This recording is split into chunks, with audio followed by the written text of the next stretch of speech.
In the grand tapestry of history, where knights clashed and maidens swooned, one might assume that the most pressing concerns of the day revolved around wars, romances, and political intrigues.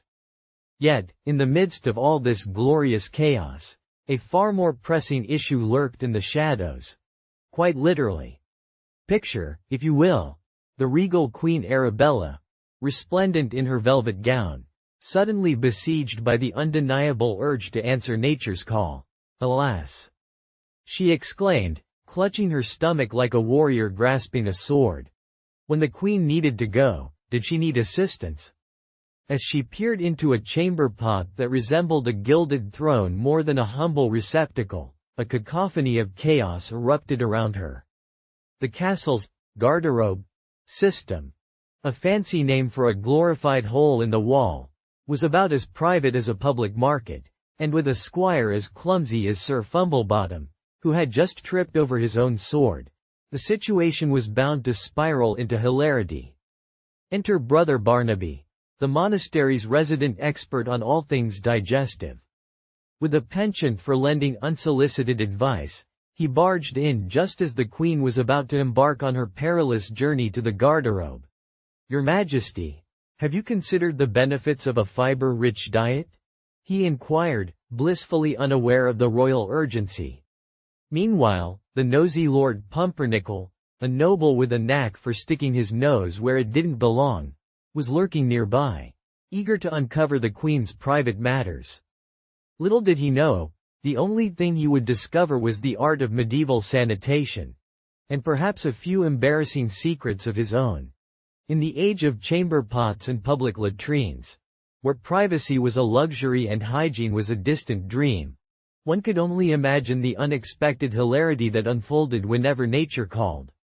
And so, dear reader, prepare to be whisked away to a time where the royal flush was more about survival than splendor, and the throne was not always a seat of power, but sometimes a seat of peril. A queen's dilemma. The royal urgency. A queen's dilemma. In the grand medieval castle of Eldergrove, where tapestries hung like heavy curtains and the air was thick with the scent of roast lamb, Queen Isabella found herself in an unexpected predicament. It was the kind of dilemma that no royal etiquette book had ever prepared her for. A desperate need to relieve herself while surrounded by her court's prying eyes. The day had begun with an elaborate breakfast, pigeon pie, honeyed bread, and enough wine to put a peasant into a stupor. And now, after several hours of listening to Lord Bartholomew drone on about the merits of his new horse, which, according to him, was the finest steed to ever grace the realm, Isabella felt a familiar pressure building in her abdomen. "Your Majesty," whispered her lady-in-waiting, Beatrice, noticing Isabella's squirming, "are you quite all right?" "Never better," Isabella replied, her smile strained, "just enjoying the delightful company." But the truth was, the queen was beginning to realize that the medieval concept of hygiene was about as appealing as a stale crust of bread. The castle's garderobe was a marvel of engineering, or so the builders had proclaimed. It consisted of a small wooden closet with a hole in the floor, strategically located above the moat. The theory was that waste would drop into the water below, and the fish would take care of the rest. In practice, however, it was a different matter entirely. "Your Majesty, can I fetch you a glass of wine?" ventured Sir Reginald, the ever-nosy nobleman who prided himself on being in the know about every royal affair, both dignified and indelicate. "Wine? Oh, no thank you, Sir Reginald. I believe I must, attend to a personal matter," she stammered, hoping that would suffice. "Ah, yes. The call of nature. I too feel the tug of the bladder," he declared, slapping his thigh with delight. "Shall we venture to the garderobe together? After all, it is much safer in pairs." Isabella's eyes widened in horror. The thought of sharing the toilet with Sir Reginald was enough to make her stomach churn more than the breakfast had. "Perhaps I shall go alone," she insisted, her cheeks flushing a shade deeper than her royal gown. "No, no. It is wise to have company. What if one were to slip?" He chuckled, raising an eyebrow. I hear the moat is rather chilly." With a resigned sigh, Isabella accepted her fate. "Very well, but keep a respectful distance," she ordered, marching towards the garderobe with the poise of a queen, albeit with a slight waddle. Inside the small wooden chamber, the atmosphere was far from regal. The walls were adorned with remnants of the last unfortunate soul's experience, and the stench was an assault on the senses. As she prepared for her royal duties, a loud crash echoed from behind her. It was Harold, the clumsy squire, who had just tripped over his own feet while trying to sneak a peek through the partially ajar door. "Your Majesty. No. I was just, bringing you a chamber pot," he exclaimed, his face a mixture of horror and embarrassment. "Out. Out," Isabella shouted, shoving him back with an urgency that could only be matched by a cat in a room full of rocking chairs. As the squire stumbled away, Sir Reginald leaned against the doorframe, his eyes wide with fascination. "Is it true, Your Majesty, that the waste is simply dropped into the moat?" he asked, a childish curiosity lighting up his face. "Yes, and if you're lucky, the fish will have a feast," she retorted, trying to maintain her composure in a place that felt anything but dignified. Just then, a distant sound of chanting caught her attention. It was Brother Cedric, the pious monk with notorious digestive issues. He was belting out hymns in the courtyard, blissfully unaware of his timing as he approached the garderobe. "Dear Lord, deliver me from this stench," he sang, a little too loudly. Isabella couldn't help but stifle a giggle. The thought of a monk singing praises while navigating the perils of the toilet was too much to bear. "Ah, Queen Isabella," he called out, "I hope you're finding solace in your holy endeavor." "Solace? Brother Cedric, I assure you, this is far from a holy experience," she called back, her laughter bubbling up uncontrollably. As she finally completed her urgent business and emerged from the garderobe, Sir Reginald was still waiting, his eyes sparkling with intrigue. "A royal affair indeed," he declared, bowing dramatically. "May I escort you back to the throne, Your Majesty?" With a sigh of relief and a newfound appreciation for the simple joys of life, like the availability of proper toilet paper, Isabella took a deep breath. "Let's return to court, but next time, I'll make sure to have a private chamber pot. A queen deserves at least that." And with that, the Queen of Eldergrove strode back into her court, leaving behind the absurdities of medieval sanitation, her dignity intact, and a story that would surely make the rounds at the next banquet. After all, even a queen must tend to her royal duties, though perhaps with a bit more discretion next time. In the bustling heart of Eldergrove Castle, the annual feast was in full swing, filled with laughter, music, and the clinking of goblets. Queen Isabella, resplendent in her silken gown, was enjoying the revelry, until the unmistakable rumble of her stomach reminded her of a pressing matter. The need for the garderobe, the castle's rudimentary toilet, struck like a thunderclap during a sunny day. "Excuse me, Sir Reginald," she said, attempting to maintain her regal composure, "I must relieve myself." Little did she know that her ever-enthusiastic companion would insist on accompanying her. "I shall guard your honor, my queen," he proclaimed, puffing out his chest, oblivious to the urgency of her plight. As they approached the garderobe, a chaotic scene unfolded. Harold, the clumsy squire, stumbled into a platter of roasted boar, sending it flying across the hall, much to the dismay of the noble guests. Meanwhile, Brother Cedric, blissfully unaware of the royal emergency, serenaded the crowd with a tuneless ballad about his latest digestive tribulations. Isabella, torn between laughter and desperation, finally managed to shove Sir Reginald aside, darting into the narrow confines of the garderobe. The lack of privacy was glaring. No door, just a flimsy curtain that barely shielded her from the curious glances of passing courtiers. As she settled onto the cold wooden seat, she couldn't help but giggle at the absurdity of her situation. A queen reduced to a mere mortal needing to navigate the most basic of human functions. Once the deed was done, she emerged, red-faced yet triumphant, declaring to all that she would henceforth demand a chamber pot for her personal use. "Even a queen deserves a throne of her own," she quipped, earning chuckles from the crowd.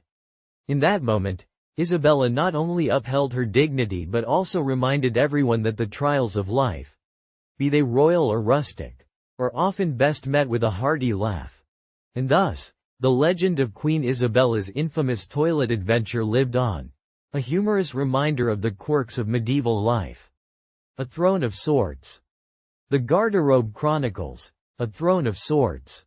In the grand medieval castle of Eldergrove, where the scents of roast lamb mingled with the unmistakable aroma of the unkempt garden, Queen Isabella found herself in a most peculiar predicament.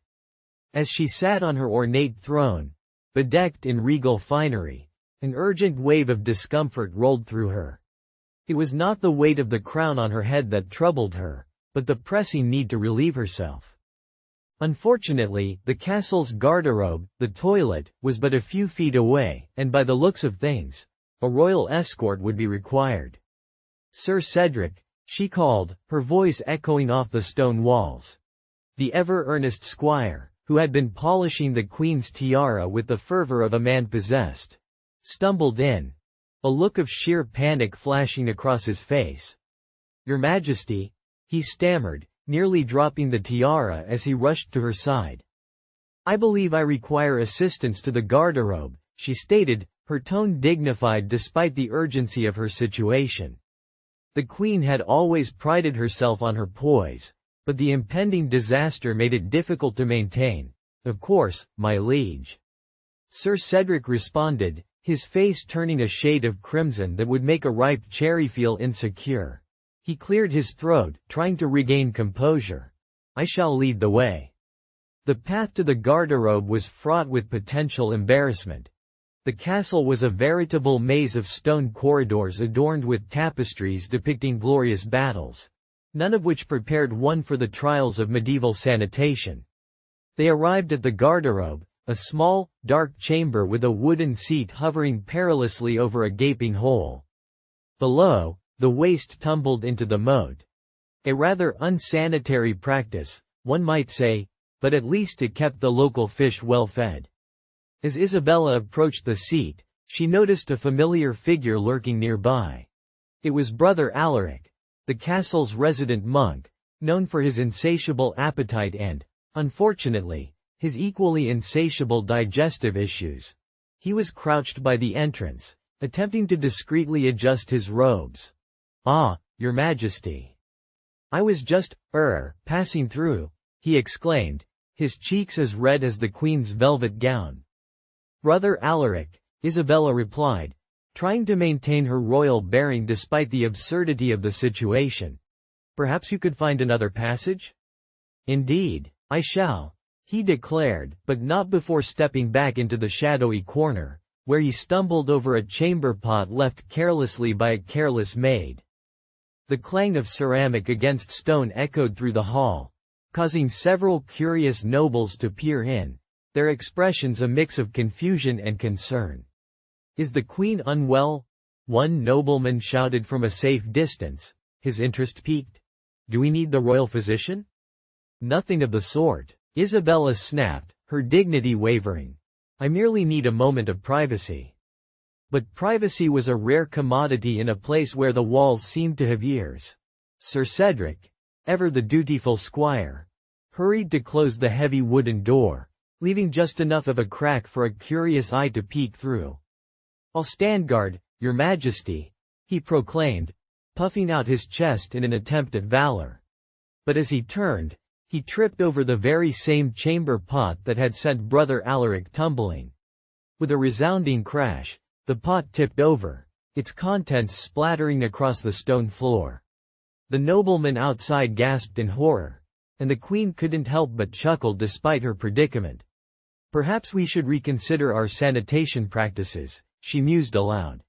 "Indeed, Your Majesty," Sir Cedric replied, now sitting on the floor, looking utterly defeated yet somehow comically dignified.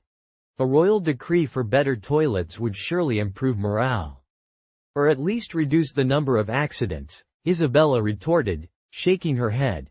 Suddenly, a loud gurgle erupted from Brother Alaric's stomach, followed by an urgent plea. Queen Isabella, I must use the garderobe as well. The fish have been too plentiful lately. Very well, brother, she relented, finally taking her place atop the wooden seat. But do try to keep it down. As the chaos unfolded around her, the queen realized that despite the discomfort, this bizarre moment would become a cherished memory. After all, even a queen had to answer nature's call, and sometimes the throne was less about power and more about sheer survival. In the grand tapestry of medieval life, where knights clashed and ladies danced, one often overlooked aspect remained the delicate dance of nature's call. At Eldergrove Castle, amidst the clinking goblets and hearty laughter of the morning feast, Queen Isabella found herself in quite the predicament. With a full stomach and a pressing need for relief, she faced the daunting reality of the castle's garderobe, a chamber notorious for its lack of privacy and an even worse reputation for its, shall we say, less than pleasant ambience. As she made her way, accompanied by the ever-inquisitive Sir Reginald, a noble more interested in gossip than decorum, chaos erupted. Harold, the hapless squire, stumbled over a chamber pot, sending its contents splattering in a most unceremonious manner, while Brother Cedric, ever the entertainer, belted out a tuneful lament on the perils of digestion, completely oblivious to the royal queen's plight. Isabella, in the midst of this absurdity, realized the humor in her situation. With a sigh of acceptance, she entered the garderobe, the laughter of her court echoing behind her. Emerging from her ordeal with a newfound resolve, she declared her intention to install a private throne fit for a queen. After all, even royalty deserves a bit of dignity when it comes to nature's demands. Thus, amidst the laughter and chaos, the notion of a throne was born, not merely for kings, but for all who dared to answer the call of the wild. Squires, chamberpots, and clumsy comrades. In the grand medieval castle of Eldergrove, where the scents of roast lamb mingled with the unmistakable aroma of the unkempt garden, Queen Isabella found herself in a most delicate predicament. The evening festivities had been lively, filled with boisterous laughter and the clinking of goblets overflowing with spiced mead. Yet, amid the merriment, a pressing need arose. A call to nature that could not be ignored, even for a queen. As she gracefully swayed between the long banquet tables, her finely embroidered gown brushing against the rough-hewn wood, she felt the weight of the moment. It wasn't just any call, it was the unceremonious demand of her bladder, one that seemed to have little regard for her royal status. The castle's garderobe, a term that, quite amusingly, referred to both a wardrobe and a toilet, awaited her. But the journey was fraught with peril. "Your Majesty," chirped Sir Reginald, a particularly nosy noble with a penchant for eavesdropping, "I couldn't help but notice your rather swift movements. Is there a matter of urgency?" His eyes sparkled with mischief, and Isabella could feel the heat rising in her cheeks. "Urgency is an understatement, Sir Reginald," she replied, forcing a polite smile. "But fear not, I can manage on my own." Yet, as she turned to navigate the crowded hall, her path was obstructed by a clumsy squire named Oswald, who was more accustomed to tripping over his own feet than carrying messages. With a full chamber pot in hand, the very same one that had been hastily filled by the jester during the festivities, he stumbled right into her royal path. "Oh, dear heavens!" Isabella gasped, dodging the impending disaster as Oswald lost his grip on the pot, sending its contents splattering across the stone floor like a medieval Jackson Pollock painting. The stench was overwhelming, and the laughter of nearby nobles erupted, echoing through the hall. "Your Majesty, I am so sorry," Oswald blurted, his face turning a shade of crimson that would put ripe tomatoes to shame. "I thought it was empty." "Clearly, you thought wrong," she retorted, stifling a laugh despite the dire situation. "Now, if you'll excuse me, I must find the garderobe before I am forced to create my own disaster." As she maneuvered her way past the laughing crowd, Queen Isabella made a mental note of the unfortunate lack of privacy in her castle. The garderobe was essentially a small wooden structure with a hole over a deep pit that served as the castle's toilet. The concept of privacy was a luxury reserved for the highest echelons of society, and even then, it was a mere curtain between the queen and the curious eyes of her attendants. Arriving at the garderobe, Isabella found it already occupied by Brother Bernard, a well-meaning monk with a rather troublesome digestive issue. The poor man was clutching his stomach, moaning softly, and she could hear the unmistakable sounds of a battle being waged within. Brother Bernard?" she called, her voice laced with a mix of amusement and trepidation. "Are you occupied?" "Your Majesty," he exclaimed, his face a mix of pain and embarrassment. "I am, engaged in a moment of extreme spiritual reflection. Please, do come back later." Spiritual reflection indeed. She mumbled under her breath.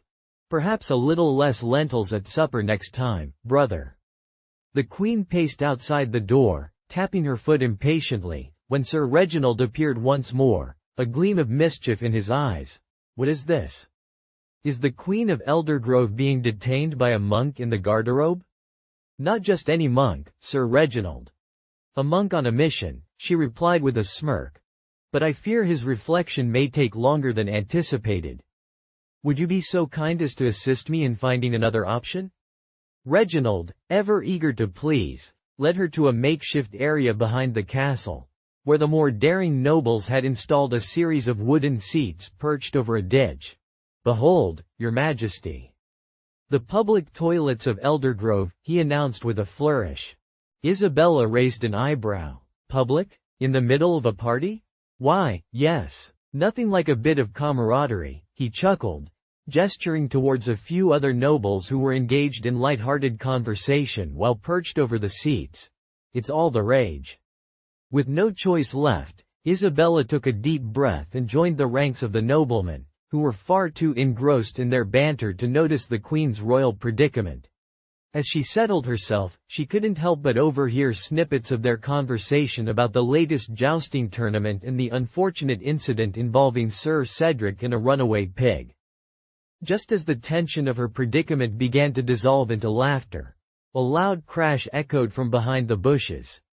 It was Oswald again, attempting to provide some much-needed privacy by accidentally toppling over a nearby cart of hay. The sight was absurd.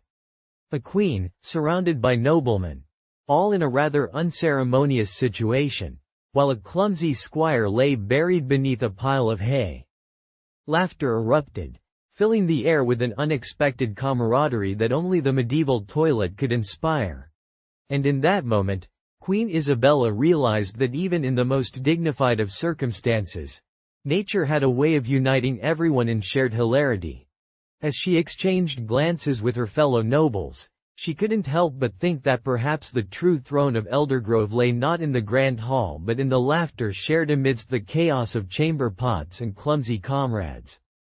As the sun dipped behind the turrets of Eldergrove Castle, a peculiar commotion arose in the grand hall, where laughter mingled with the clinking of goblets.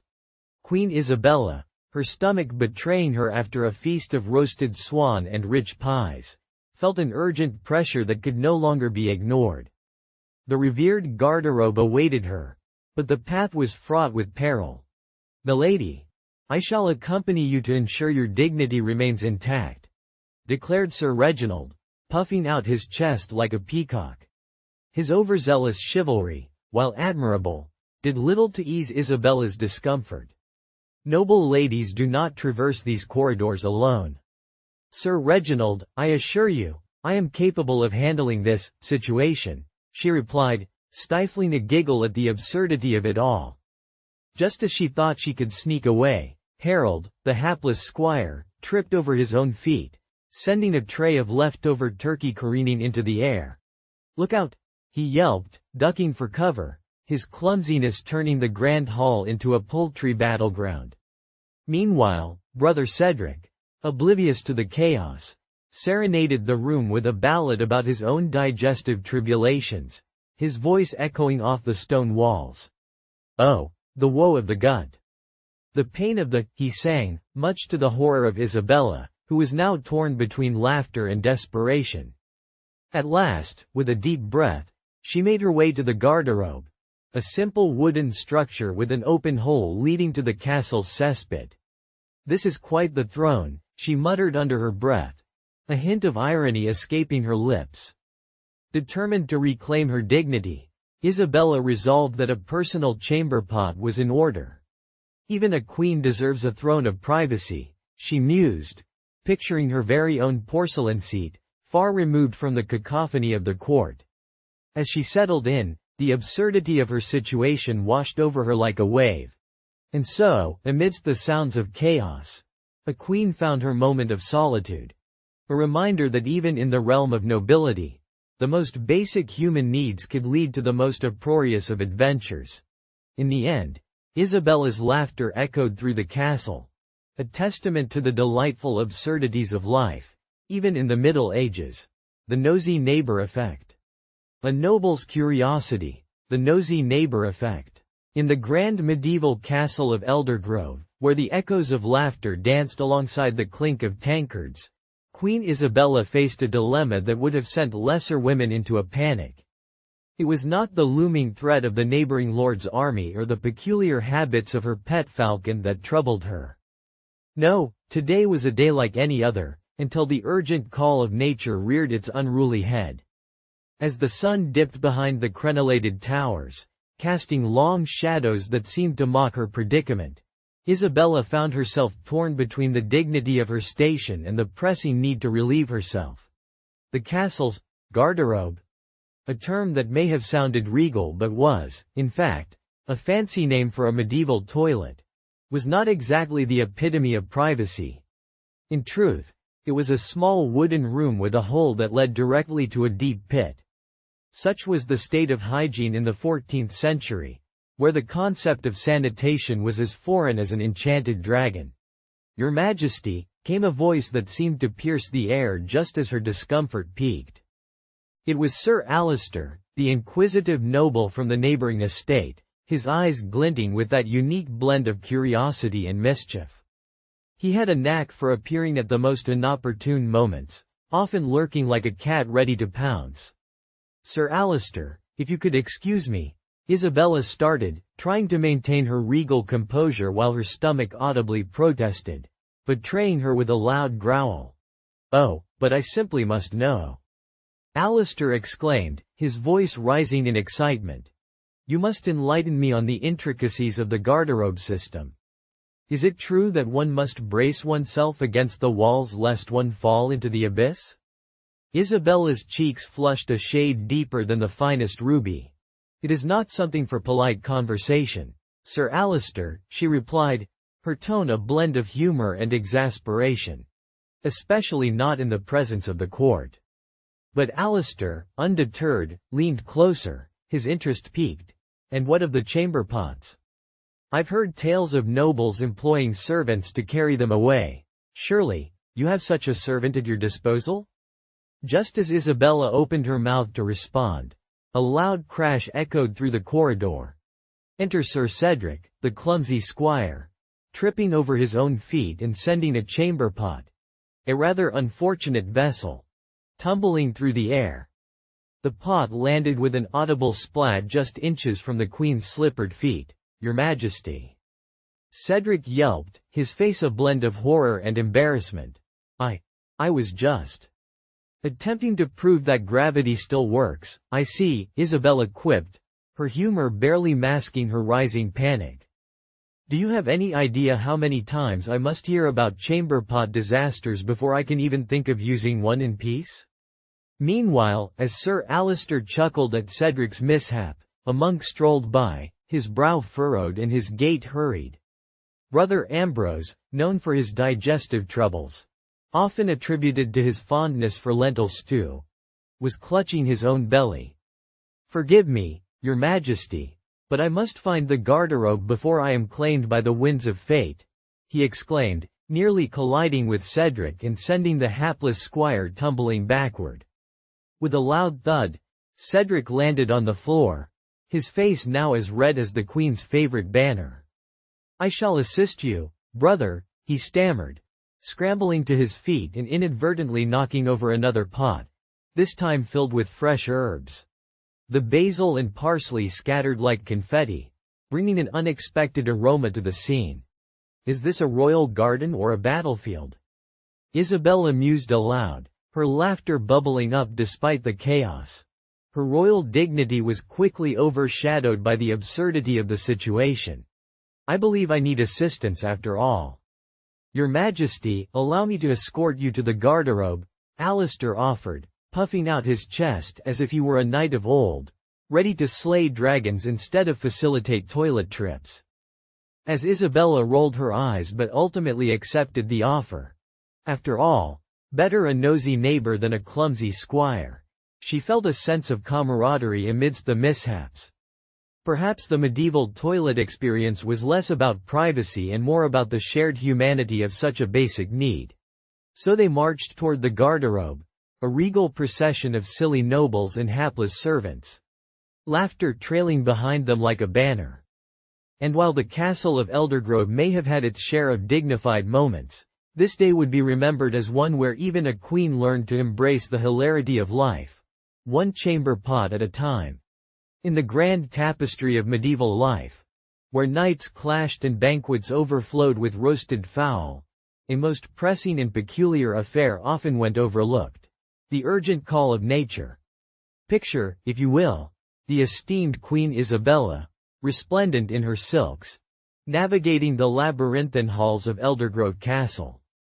After a sumptuous feast, however, her royal dignity was put to the test as the gnawing urgency to visit the garderobe, a charming euphemism for a rather unforgiving hole in the wall, suddenly loomed large.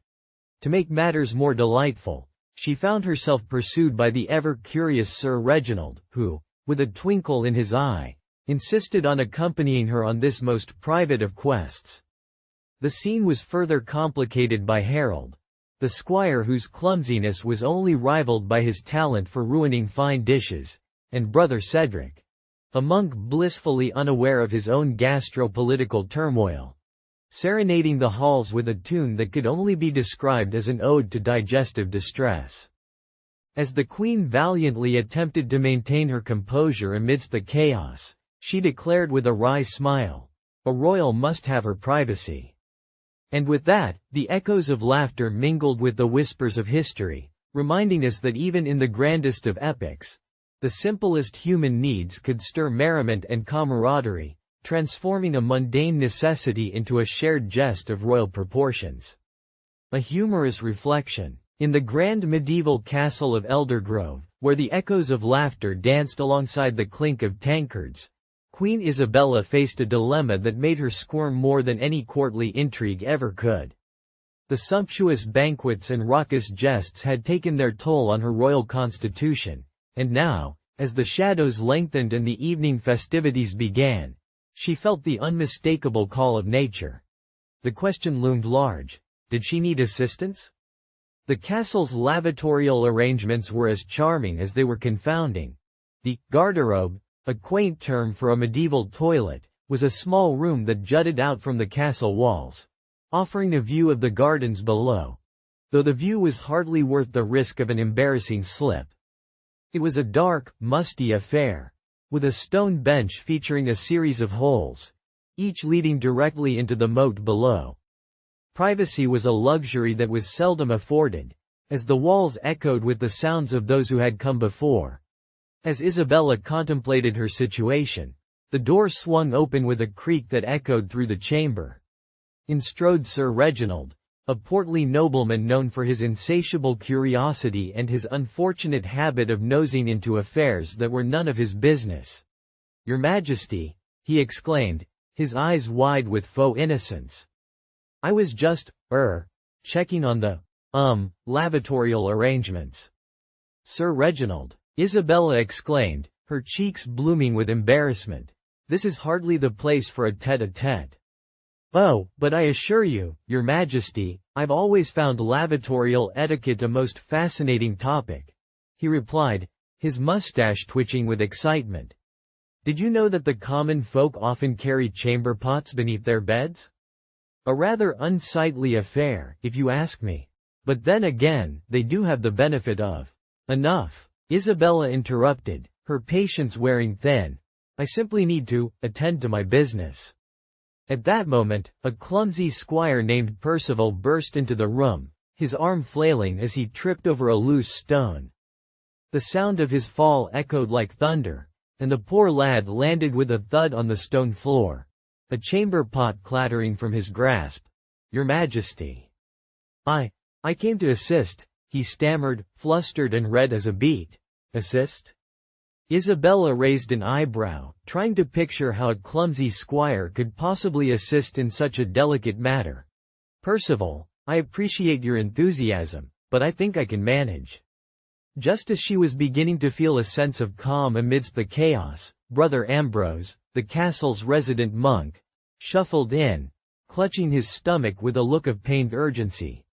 "Forgive me, Your Majesty, but the lentils at dinner have not agreed with me." His face was a portrait of distress as he barely managed to dodge Percival's sprawled legs. "A most unfortunate occurrence, brother," Isabella said, suppressing a giggle at the absurdity of her situation. "But I assure you, I am in need of a moment alone." "Ah, but the garderobe is a communal space, dear Queen," Sir Reginald insisted, now thoroughly enthralled by the spectacle. "One must not shy away from the camaraderie of shared—" "Camaraderie?" Isabella replied, her voice rising. "This is hardly a time for camaraderie. Brother Ambrose, perhaps you could."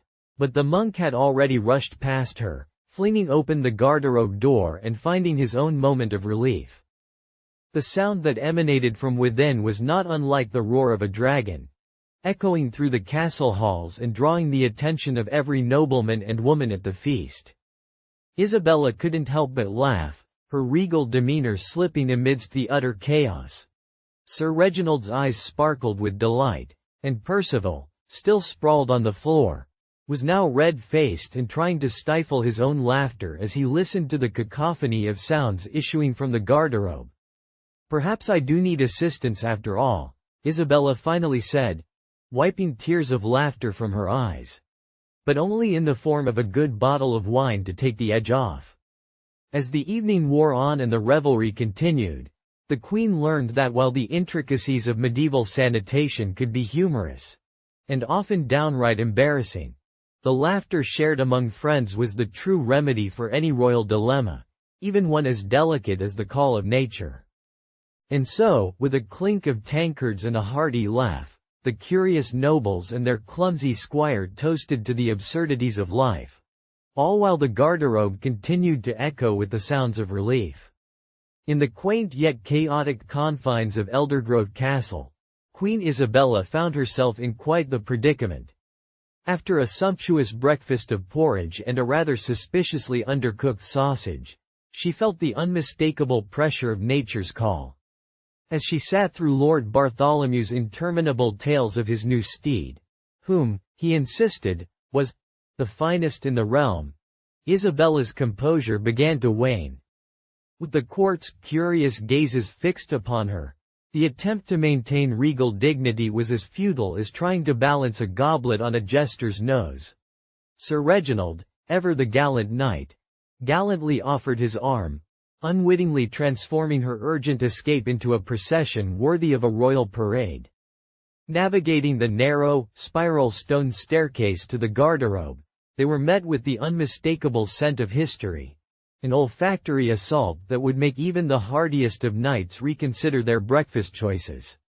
Upon reaching the garderobe, Isabella was greeted not only by the cramped quarters but also by Harold, the clumsy squire, who had somehow managed to drop his chamber pot, sending its contents rolling merrily across the floor. As Isabella finally settled onto the wooden seat, she was serenaded by the disgruntled mutterings of Brother Cedric, who had taken refuge in the adjacent stall, audibly lamenting his own digestive misfortunes. "Why must these peasants feast on cabbage?" he bellowed, oblivious to the irony of his complaints echoing through the thin walls. After what felt like an eternity of awkwardness, Isabella emerged victorious, her dignity intact, declaring in triumphant jest, "Next time, I demand a throne fit for a queen." The court erupted in laughter, the earlier embarrassment forgotten, reminding all that even in the most trying of situations, a hearty chuckle could unite the nobility and the common folk alike. Thus, life in the medieval world continued, filled with its quirks and quibbles, but always accompanied by a good dose of humor.